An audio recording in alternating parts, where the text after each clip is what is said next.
नमस्कार दर्शकों, MP social India news में आपका स्वागत है। हम आपको लिए चलते हैं आज की ताजा खबरों की ओर। विश्व ख्याति प्राप्त ओशो रजनीश। ओशो की वाणी में सुनिए प्रेरक प्रसंग। कैसे परमात्मा को प्राप्त किया, भगवान से कैसे जुड़े। विश्व ख्याति प्राप्त ओशो रजनीश के बारे में जितना पढ़ा जाए, जितना सुना जाए और उन्हें जितना महसूस किया जाए उतना ही कम है। उनका जीवन से कुछ अनुसरण करना सागर में गागर जैसा है। उनका विराट व्यक्तित्व, उनकी अपार वैचारिक शक्ति, उनका ना कोई उदय है और ना ही कोई अंत। उनकी संवेदनाओं की जितनी भी आत्मसात करें, उसके विचारों का जितना भी अनुसरण करें उतना ही सांसारिक जीवन से ऊपर होना प्रतीत होता है।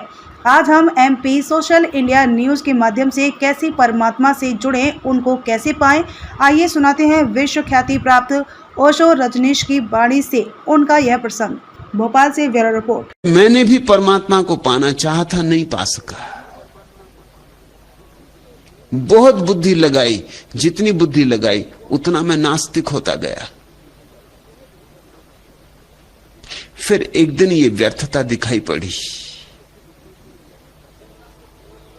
कि बुद्धि जितनी सघनता से प्रयोग करो उतनी ही नास्तिकता गहन होती जा रही है। तो जरूर मैं कुछ गलत रास्ते पर चल रहा हूं। अगर सूरज की तरफ चलेंगे तो आंखों में रोशनी बढ़नी चाहिए। अगर सूरज की तरफ पीठ करके चलेंगे तो अंधेरा बढ़ता जाएगा। अगर बगीचे की तरफ चलेंगे तो हवाएं सुगंधित होने लगेंगी, शीतल होने लगेंगी। अगर पीठ करके चलेंगे तो हवाओं में जो सुगंध थी वो भी खो जाएगी, जो शीतलता थी वो भी खो जाएगी।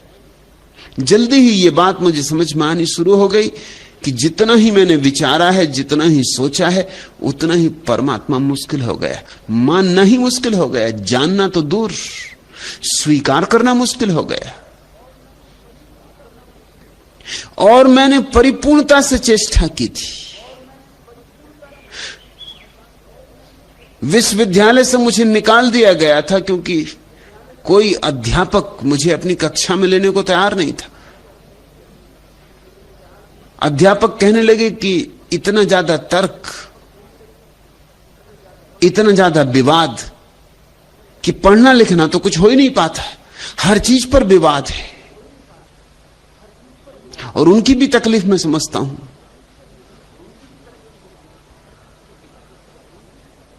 और हर चीज पे विवाद किया जा सकता है। और विवाद से ही मैं खोजने चला था सत्य को।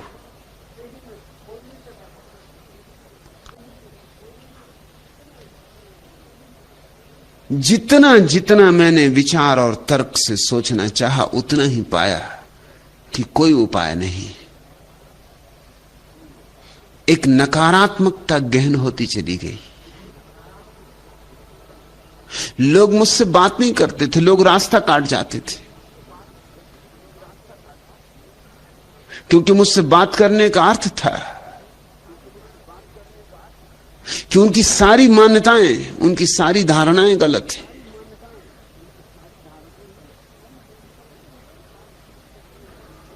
लेकिन एक बात मुझे जल्दी ही समझ में आने लगी कि ईश्वर हो या ना हो, लेकिन ईश्वर को इंकार करके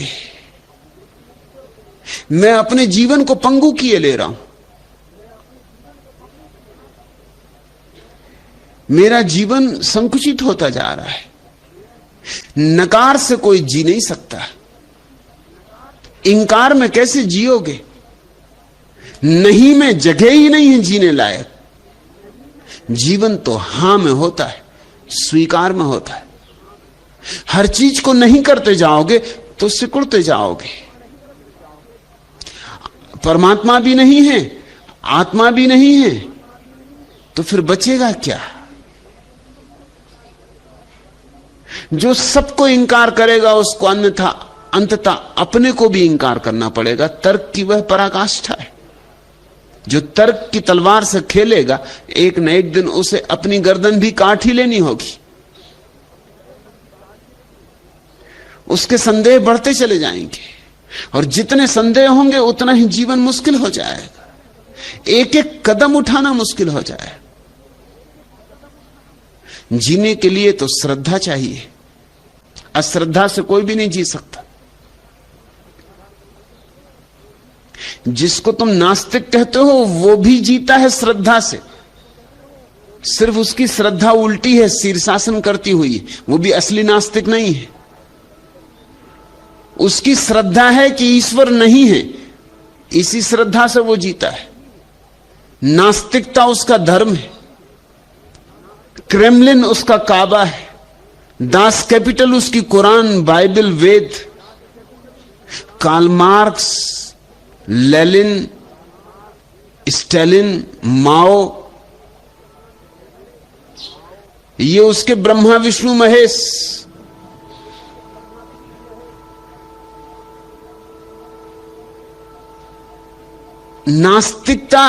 नास्तिकता नहीं है उसकी। कम्युनिस्ट अपने कम्युनिज्म के लिए मरने को तैयार है उतना ही जितना मुसलमान इस्लाम के लिए मरने को तैयार है। भेद कहां है? दास कैपिटल के लिए वो अपनी कुर्बानी देने को तैयार है, किताब के लिए। न कोई ईश्वर है न कोई आत्मा है, अकेली किताब के लिए, सिद्धांत के लिए। उसने नास्तिकता में से धर्म निकाल लिया, नास्तिकता उसकी आस्तिकता बन गई। कहता है नहीं, लेकिन भीतर हां छिपा है। मेरा नहीं पूरा पूरा नहीं था, उसमें कहीं कोई हां नहीं था।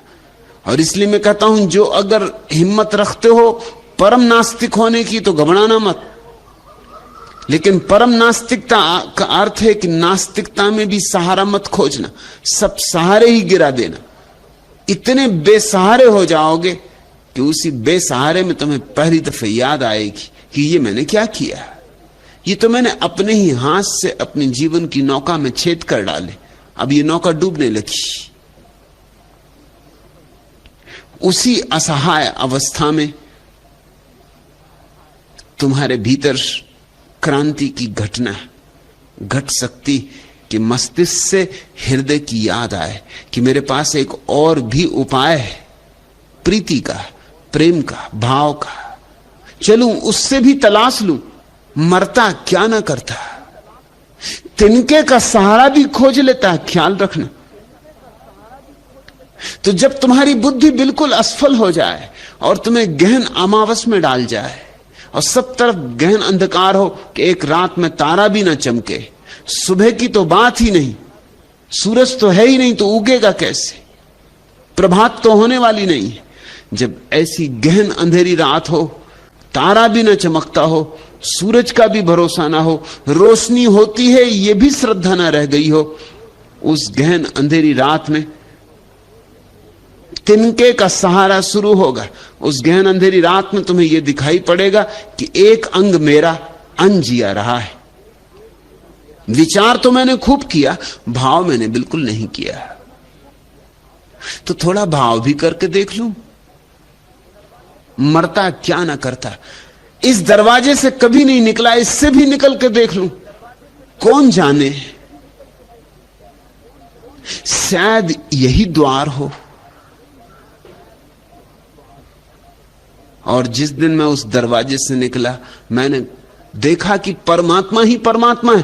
पहले मैं पूछता था परमात्मा कहां है, फिर पूछने लगा कि परमात्मा कहां नहीं है। स्वरूप तुम पूछते हो परमात्मा यानी क्या? परमात्मा यानी हृदय, परमात्मा यानी भाव, परमात्मा यानी प्रीति।